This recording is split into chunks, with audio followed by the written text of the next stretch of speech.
Guys, what are we doing here? This is a little much. It's a little much. There is an enormous amount of consternation about this UFC Sphere show, and more just consternation. It's just straight up doomerism, pessimism, dismissal. Anything you want to say about it, that's how people feel, as long as what you're saying is something negative around it. I have seen so many complaints about potentially lagging ticket sales. I have seen so many complaints about card quality. I've seen so many complaints about how I'm not going to be in attendance at the Sphere. Why do I care that it's there? I just want something else. And even if they are there, how's it going to be? It's going to be bad. And by the way, look at Canelo kicking the UFC's ass. Whoa, whoa, whoa, whoa, whoa. Slow down here a little bit. There is so much to this that I feel like is getting it completely backwards, totally wrong, or at a bare minimum, way, way, way too premature to declare defeat or victory in either direction. Now, I understand that there are genuine criticisms to make of this event and the UFC more broadly. And in fact, I think they're kind of intersecting at this event, which is causing some of the pushback that you might see. So let me acknowledge what I do think is very, very fair pushback. Number one, the ticket prices originally, and of course they have come down substantially. There's still a few thousand that are out there, I think. But they were exorbitant to the nth degree, 5K or more, depending on what folks were looking for. That is, of course, insane and outrageous. I could never imagine spending $5,000, especially as like a middle-class American or anybody else who, except for the absurdly, insanely wealthy. Who on earth is going to spend $5,000 for a seat like that? Again, not even necessarily the best one. The ticket prices, generally speaking, were insanely outrageous. And this is what I mean. It's not just a criticism of this event, but UFC ticket prices, concert ticket prices in general, but certainly UFC ticket prices have been outrageous for some time now. And I think there is real fan fatigue and real fan pushback. And this kind of served as the, no pun intended, apex moment of that. Look at how much the ticket prices are. Look at how bad they are here. And look how much it's costing them in terms of filling it up. Ultimately, isn't this proof that this card was too expensive? And then in general, UFC cards are too expensive. Well, there's a lot of truth to that. If that's what you're criticizing, I don't really have much pushback about it. I do think that those ticket prices were insane, and there really is no denying that ticket prices more generally for live UFC events have gone through the roof in ways that are just hard to understand, even relative to just a few years ago. So on that charge, no problem, totally justified, fine. There is another criticism, which I also think is to a degree fair, but also a little bit unfair. Namely, the card quality. I've seen people calling it mid or whatever. Is it the most stacked pay-per-view I've ever seen? No. Is it as good as UFC 298, 299, or 300? Certainly not 300, but any of those on paper? Absolutely not. And so, can you say that this card, just on what the fights are in pay-per-view terms, is it less than what other good cards might be, or even what we might call a sort of a consistent standard of excellence for the premier end of that product? Is it lacking in that particular direction? There are some fair criticisms to make about that. Yes, I don't think that's altogether unfair. I do think, though, that people being like, well, Canelo down the street, that's he's kicking the UFC's ass. Guys, we have to back up here for just a second. Bantamweight is the UFC's premier division. This is the champion, and he is going up against somebody who is widely considered to be the consensus #1 contender. I have a great deal of respect for Canelo. He's an automatic Hall of Famer. He's one of the best boxers I've ever had the pleasure to watch, but he is doing nobody a solid other than himself, and I guess people who are just hardcore Canelo fans, in fighting Edgar Berlanga, who has no business fighting Canelo whatsoever. That fight may be good, that fight may be bad, but Sean O'Malley versus Merab Dvalishvili is orders of magnitude a more legitimate fight than Canelo versus Edgar Berlanga. That's just a fact. That's just an absolute fact, no question about it. I'm not saying O'Malley is as big a star as Canelo. That's not what I'm arguing. I'm not arguing that O'Malley and Merab will automatically be a better fight. I don't know if it'll be a better fight. But in terms of what the UFC is putting together, in general, you're going to want someone from a premier division taking on the top challenge for a title, a UFC title, on one of their pay-per-views. On that level, mission accomplished. Canelo versus Berlanga is a fight that literally nobody asked for. People might tolerate it. people might accept it. Hey, it's Canelo. It's a Mexican Independence Day weekend. It's Las Vegas. Fine, we'll take it. Canelo's probably going to get a knockout or, whatever. It's in all likelihood going to be a victory for him. Fine, we'll take it. But in terms of like requests for what people wanted Canelo to do, this was not it. This is not even close to it. This is probably the last one that they all wanted. Berlanga got picked, not because he's good, not because he's deserving, but because he has a certain ancestry. He comes from Puerto Rico. He's from New York, but he has Puerto Rican ancestry. And the Mexico-Puerto Rican rivalry is a big one. He will probably go for it. He has been knocked down in previous fights. He once thought he had big power. Turns out he really doesn't. He's a guy who is servicing a role to promote Canelo on this weekend. And that has a certain kind of value for a certain kind of customer. But like the belly aching about the UFC card and people being like, well, the Canelo one is really a better alternative. I understand MMA fans might not even be turning to Canelo no matter what. They may not want to see it. But let's be very, very fair and realistic and understanding here. O'Malley versus Merab is a different stratosphere of legitimacy than Canelo versus Edgar Berlanga.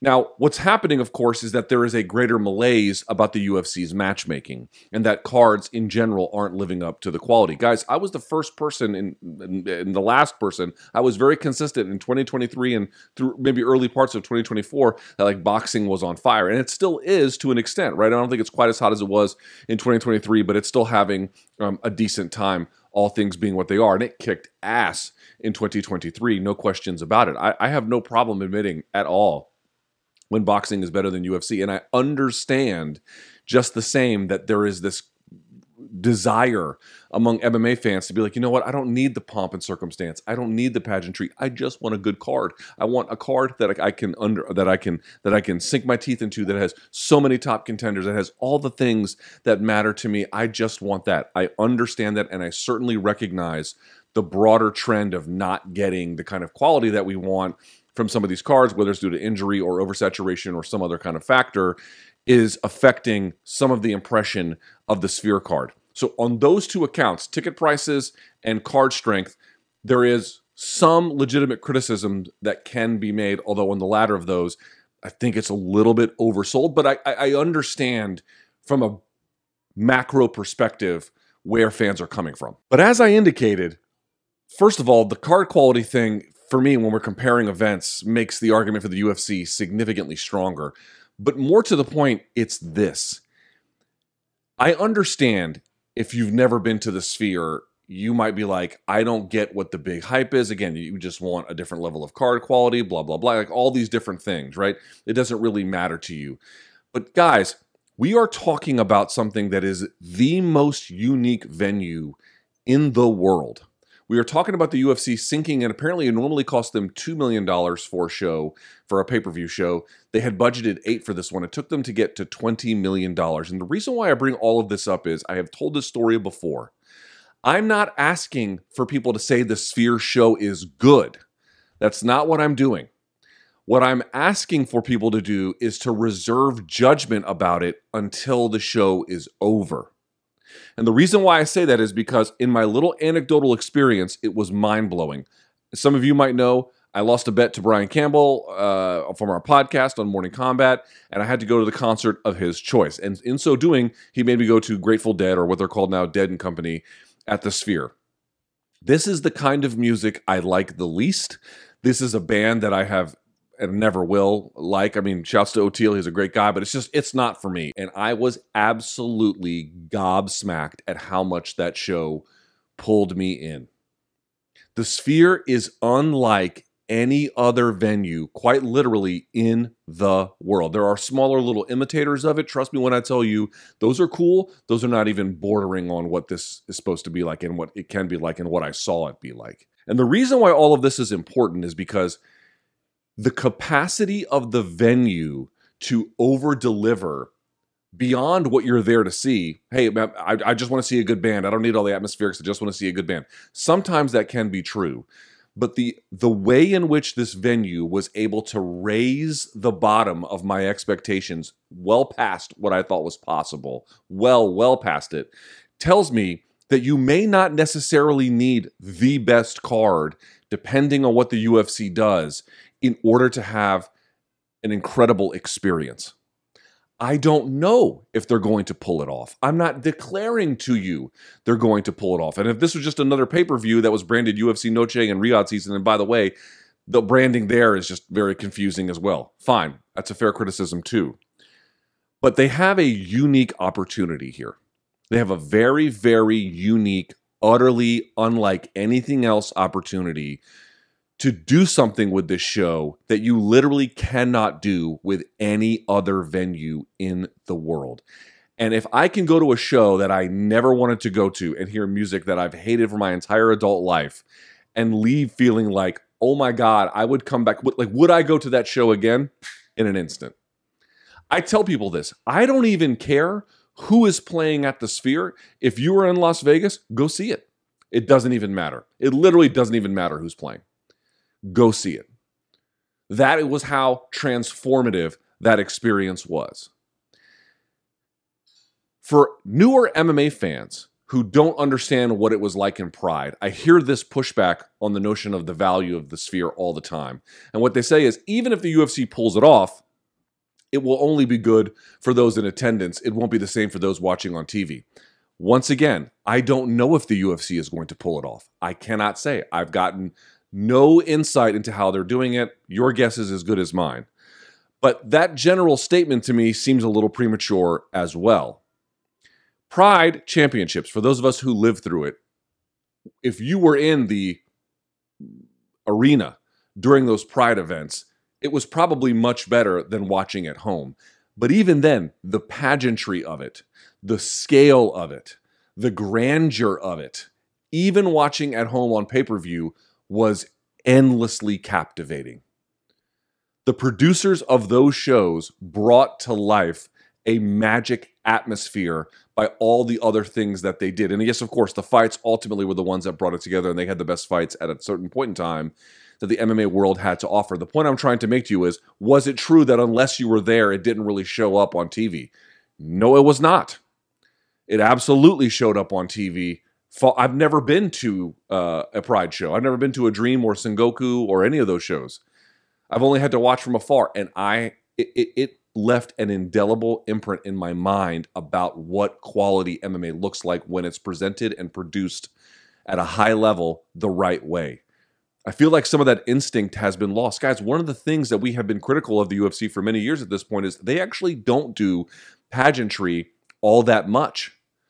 Remember when Conor fought Chad Mendes and they had Sinead O'Connor and they had the donk from Stained come out, and how different and big it felt. That was a very small thing that they got going on. And granted, again, you had Conor McGregor fighting. Okay, but this was pre-title. But nevertheless, they had it all work together. It all kind of married, and it made it much, much bigger. I feel like rather than declaring defeat before we've even seen what the UFC has come up with in the world's most unique venue, and discouraging them from engaging in the kinds of storytelling and pageantry that make the larger atmosphere, when it works, so much better and so much bigger. I feel like we have gotten so far away from that that we don't even notice that it's a thing that's supposed to be done anymore. It is a thing that's supposed to be done.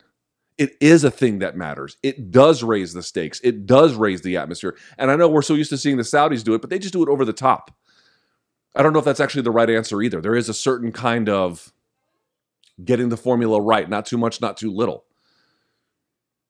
It is very, very weird to me to see MMA fans in 2024 be like, yeah, we don't really need pageantry. Really? I think that's exactly what the UFC needs. And I don't know if doing this show, even if it ends up being a big hit, will lead to more, but I hope that it does. If it's a hit. If it's a hit, I want to see more, not necessarily in the Sphere, but more attempt at making the show feel like something that's just not assembly line, factory-made banquet food. The UFC is very good about delivering product all the time. The more people you try to feed at a banquet, the harder it is to get the food right. It's when it gets a little bit smaller, a little bit more intimate. That's when you can get it. This is a one-time show. I don't know if they'll do this again. This is the chance for them to really lean back into something like that. And if they do it right at this venue, there is a strong possibility that when the show is over, you'll be like, wow, maybe those fights weren't exactly what I thought or had hoped for from a card, but it over-delivered because of the grandeur of everything else that was in play. Yes, A great Sphere show can't make a bad card good. I don't know what can.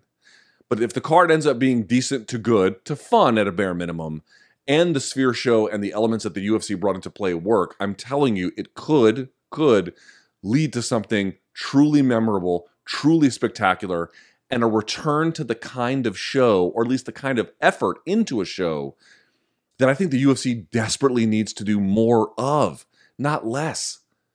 Now, of course, listen, as long as they're doing 40 plus shows a year, card quality is going to be what it is. Sometimes they're going to have a hot streak. A lot of times it's going to be not great.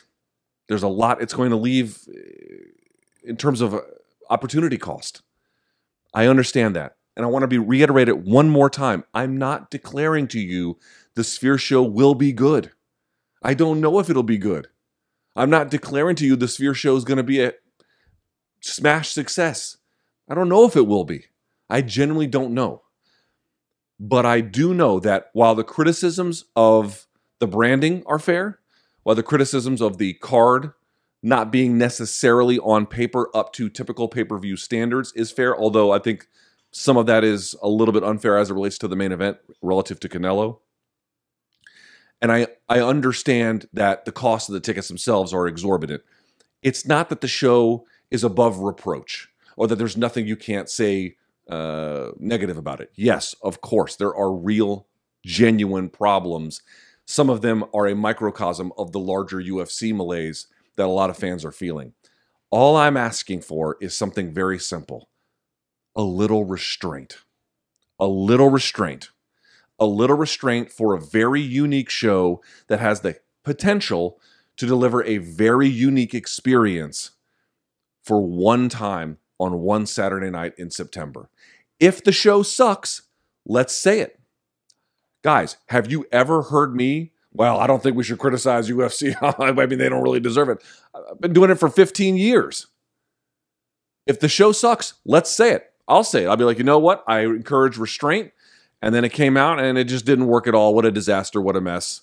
Hope they never do that again. I'll be the first one to say it. I don't mind. I don't care. What do I care? What do I lose? I lose nothing. I don't care. It's not my show. It's not my money.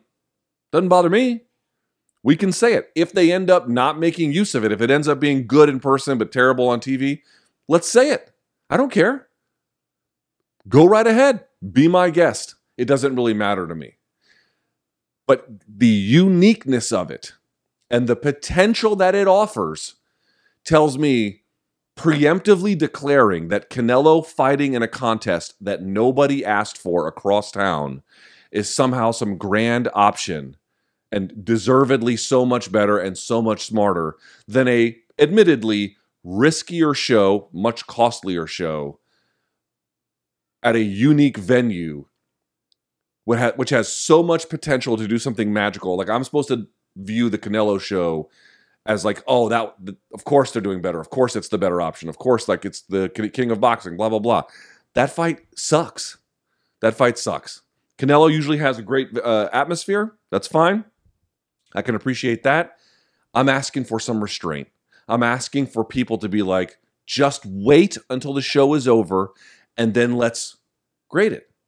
Because taking in the malaise you might feel about ticket prices, about card quality, those are fair, those are real, I understand it.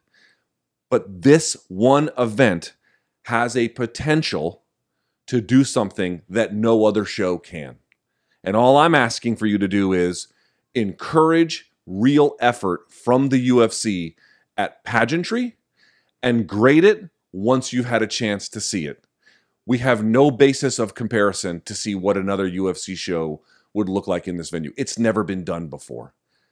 Restraint. Let's wait. Let's see what they do. And if it's great, we are all the winners. And if it's bad, we can rake them over the coals.